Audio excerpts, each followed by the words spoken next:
In Tahrir Square last Tuesday, as on many other occasions, when Muslims went down to pray, they were protected by Egypt's Christians.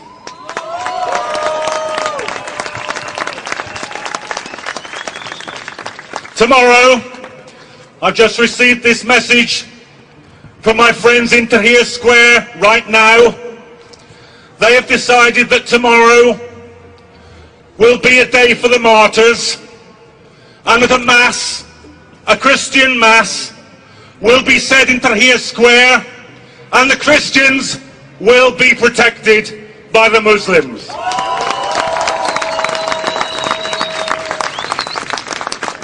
So my message to David Cameron today is this: don't lecture us about British values.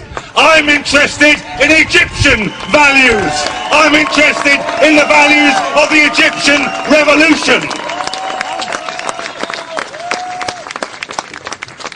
It's no mistake, you know, that speech is made by Cameron today. Perhaps no mistake, it's made in all places in Munich today.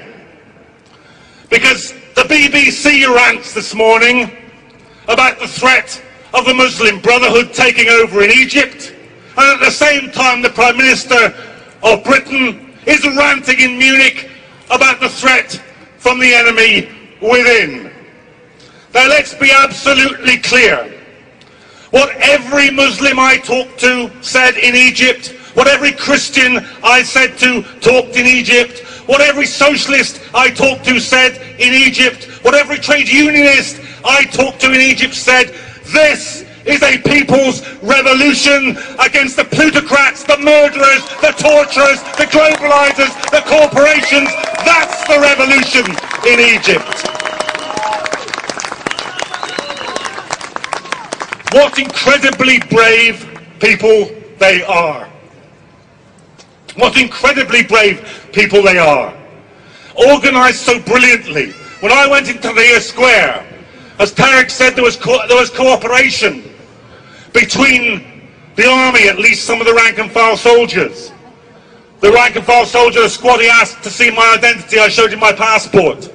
He then passed me over to a woman in a full burqa who searched my bag, apologised and said it's for our own safety.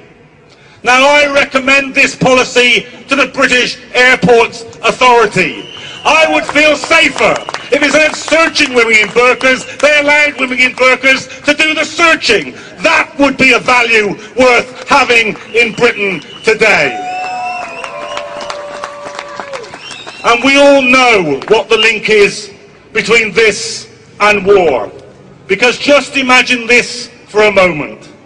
Just conduct now in your own mind this small thought experiment. What if there had been no war in Iraq? What if there had been no million dead, no occupation?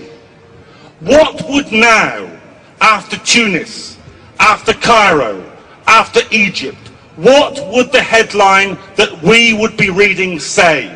I think it would say this: Saddam Hussein's regime shaken to its foundations by mass demonstrations in Baghdad. That's what it would be reading. And that is the way that we would be dealing with all the Arab dictators.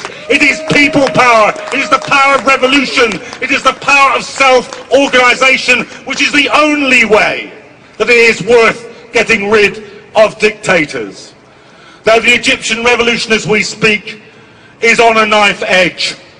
We've seen it this week, the beauty of the revolution occupying Tahrir Square, the ugliness, the depravity, the brutality of those mobs of plainclothes policemen, of hired thugs trying to drive the revolutionaries off the square. And then that fantastically brave response as they pushed them all the way down Tahrir Square and out the exit by the Egyptian Museum. And then yesterday, the masses returning and holding the square.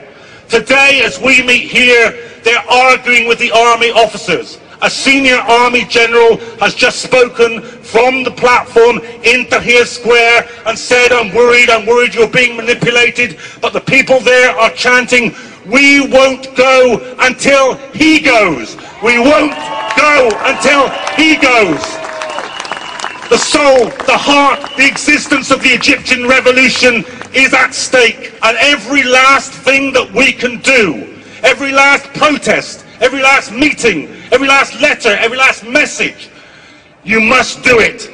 Because this revolution is a profound revolution. It can alter the whole imperial architecture of the Middle East. It can deal at one moment the single biggest blow that could be delivered to Islamophobia. It can give a beacon of hope to working people and poor people the globe over. So today, recommit yourselves, every last piece of energy, imagination, initiative, activity, everything for the Egyptian revolution.